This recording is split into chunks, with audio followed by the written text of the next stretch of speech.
Mesdames, Messieurs, mes chers concitoyens, bonsoir. Avant d'entamer mes propos, je vais quand même vous faire une petite confidence.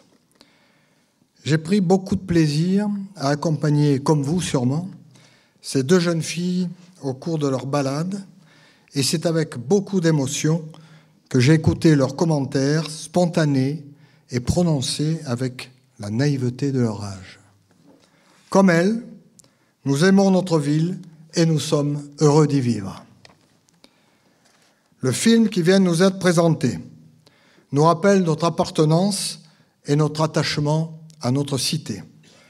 Je remercie infiniment Frédéric Rouquet, conseiller municipal, ses collaboratrices chargées de la communication et la société Les Films du Grand Large d'avoir su nous présenter Carnoux sous un angle si original et si vivant.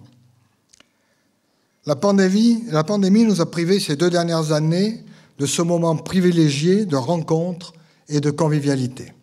Je suis donc ce soir particulièrement heureux de vous accueillir avec mes collègues du conseil municipal dans cette belle salle de l'Artea. Vous êtes nombreux à avoir répondu à notre invitation. Permettez-moi tout d'abord de saluer et remercier les personnalités qui nous ont fait l'honneur de leur présence. Madame Joëlle Molin, députée de notre circonscription, merci d'être présente. Monsieur Stéphane Ravier, sénateur des Bouches-du-Rhône. Madame Martine Vassal, présidente du conseil départemental et de la métropole, représentée par son conseiller, Monsieur Bonga. Je salue et remercie mes amis maires, Madame Danielle Milon, maire de Cassis, conseillère générale, représentée par son premier adjoint, Monsieur Denonfou.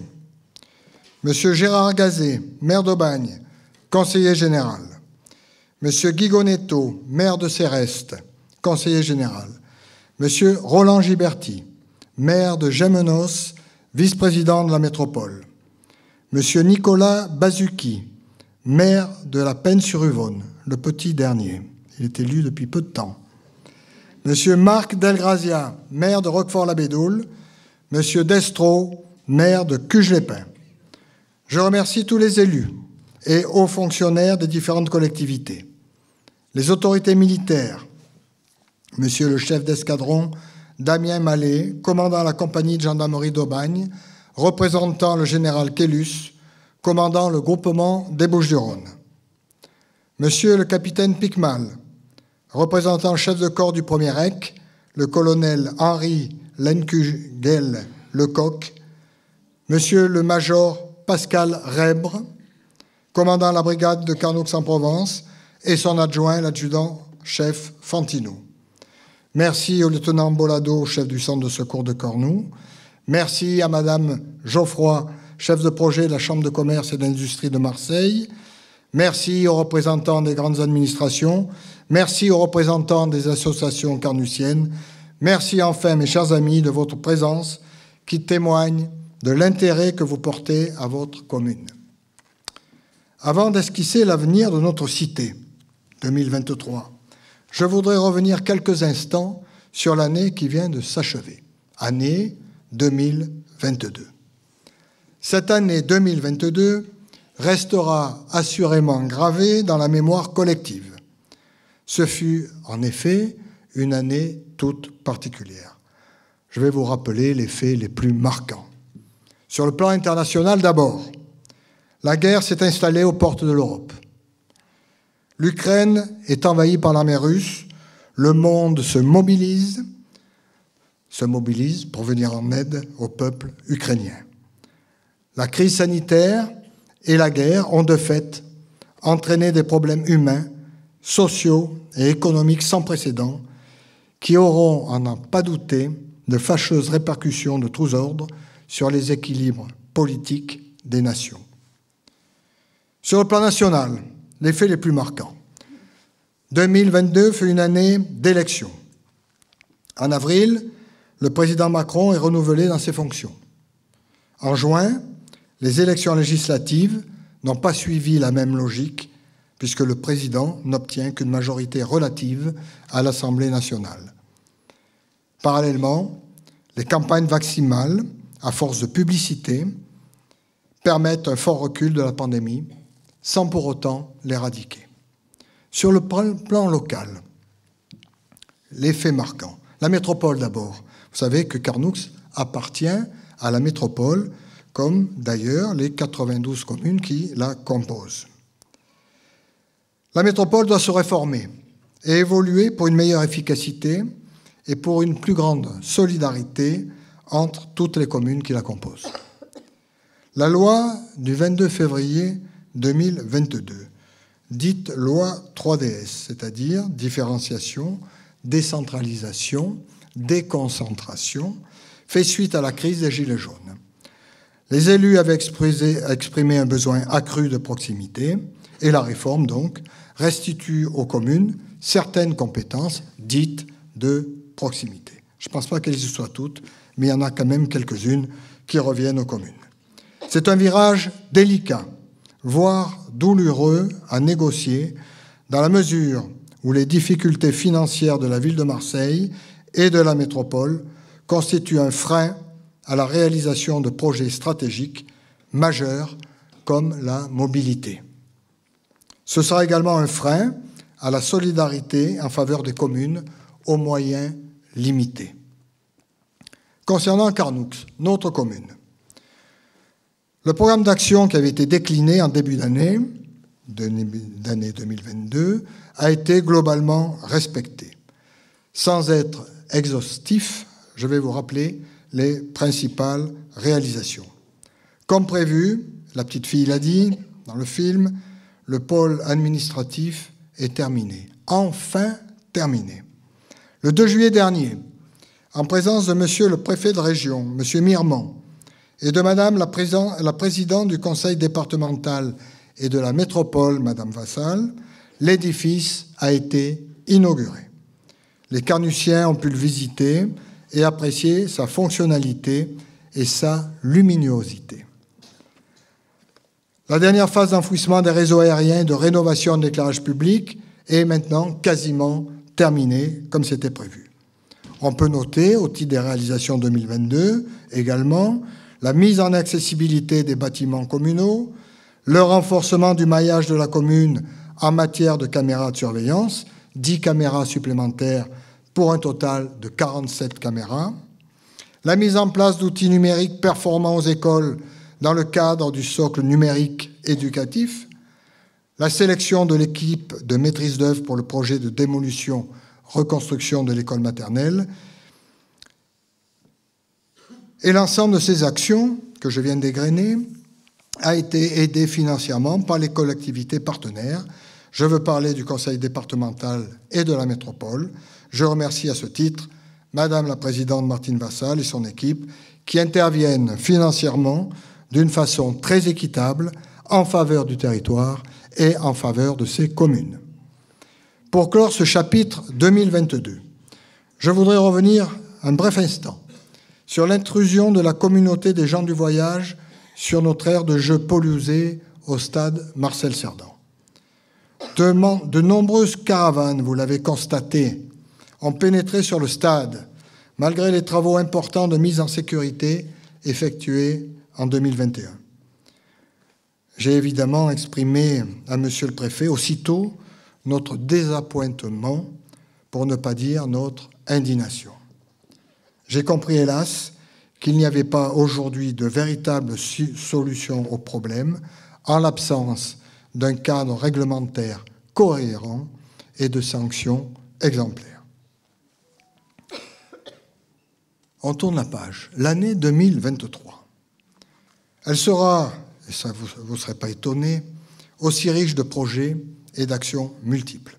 Vos élus entendent en effet poursuivre le développement et la modernisation de nos infrastructures dans le respect de notre rigoureuse politique budgétaire et fiscale qui a fait ses preuves jusqu'ici, n'en déplaise à quelques esprits chagrins qui se reconnaîtront.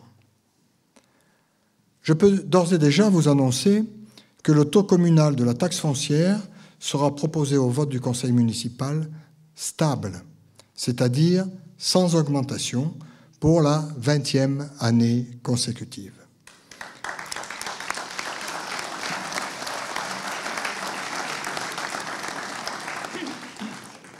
Je rappelle, au passage, que la dette par habitant, aujourd'hui, dans notre commune, est égale à 0.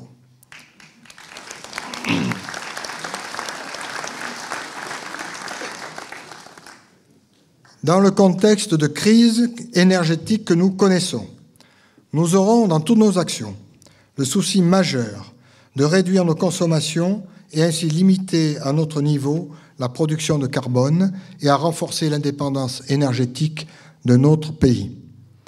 Nous resterons bien entendu attentifs, compte tenu de la situation sociale et économique qui s'annonce, aux besoins exprimés par la population en matière d'animation, de services et envers les plus démunis. Nous envisageons d'investir dans 4 projets principaux.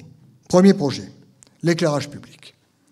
Il a été, vous le savez, puisque ça fait plus de 10 ans que ça revient, entièrement rénové ces dernières années. Nous avons néanmoins décidé de le rendre encore plus performant. Comment, me direz-vous?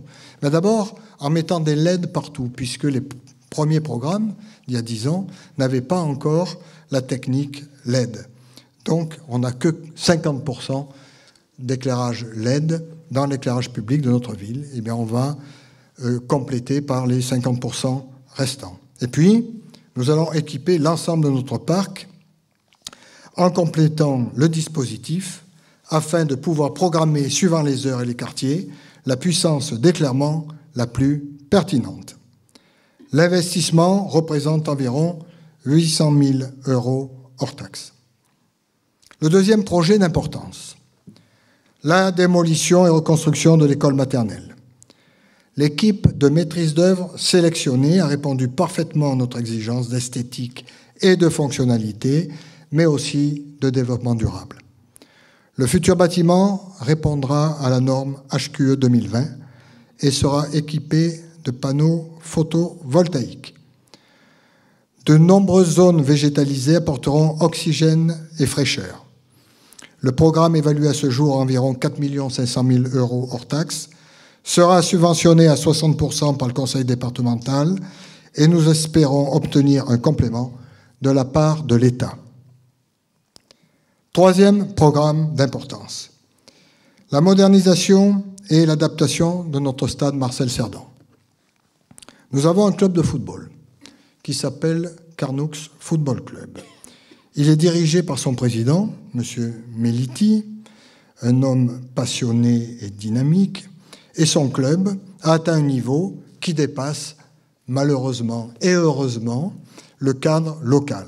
En effet, l'équipe 1, la première, est en National 3, et son école de football, labellisée Excellence, regroupe plus de 250 petits licenciés.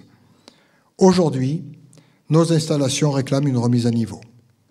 Nous envisageons donc de remplacer l'aire de jeu pelousée par du synthétique dernière génération, ce qui permettra une utilisation plus fréquente et un arrosage restreint, et c'est important en période de sécheresse. De la même façon, et dans le même cadre, nous envisageons de remplacer les anciens éclairages des 2 terrains par de la LED pour une meilleure programmation et surtout pour baisser d'une façon spectaculaire ses consommations électriques. Le coût de l'investissement est lourd, mais nécessaire. L'ensemble devrait avoisiner le 1 million € hors taxe, hors maîtrise d'œuvre. Le quatrième projet, c'est la réhabilitation de la façade principale de la crémaillère qu'on avait déjà envisagée pour l'année précédente. À ce jour, seuls les relevés topographiques et de surface ont été réalisés. À ce propos, une réflexion est en cours sur la restructuration des bâtiments annexes de la crémaillère et sur le devenir du clos Blancheton. Une large concertation sera mise en œuvre au cours des prochains mois.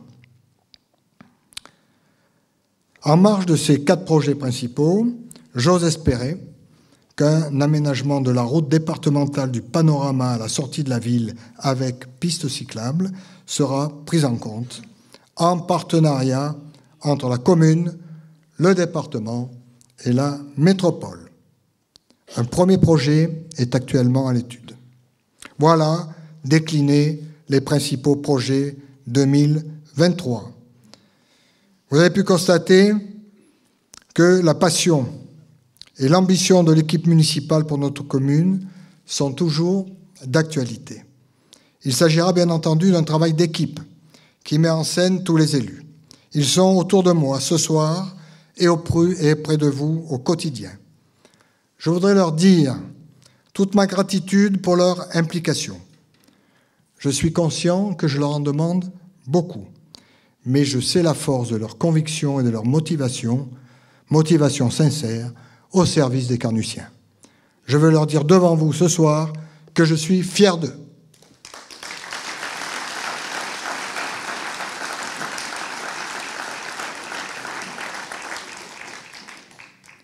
Je sais également que je peux compter sur le précieux concours du personnel communal, sous la houlette de sa directrice générale, Madame Jimenez, qui nous a rejoints depuis décembre dernier, et des personnels de l'antenne de la métropole. Je peux compter également sur les bénévoles, ceux de la médiathèque, du comité communal des feux de forêt, du point d'accueil tourisme, du CCAS et sur les associations qui se dévouent au service d'autrui, donc au service de la commune. Je les remercie chaleureusement, comme je remercie les services publics, la gendarmerie et le corps des sapeurs-pompiers qui veillent quotidiennement sur notre sécurité. Je n'oublie pas les enseignants qui font grandir nos enfants et les préparent à être des citoyens de demain. Un grand merci aux collectivités territoriales qui nous soutiennent et à leur personnel. Notre réussite ne tient-elle pas dans notre capacité à avancer ensemble? L'heure est plus que jamais au rassemblement, à l'audace et à la solidarité. Avant de nous retrouver pour trinquer le verre de l'amitié, je voudrais, en mon nom personnel et au nom du conseil municipal, vous souhaiter une bonne et heureuse année. Que 2023 soit pour vous une année de bonheur, de prospérité et de succès. Puissions-nous avoir la chance de vivre pleinement l'année nouvelle, de la traverser dans la santé et la paix, et nous retrouver ici l'année prochaine pour célébrer à nouveau notre fraternité et notre solidarité agissante au service de Carnoux et au-delà, au service de la France. Bonne année à vous toutes et bonne année à vous tous. Bonne année Carnoux, bonne année la France.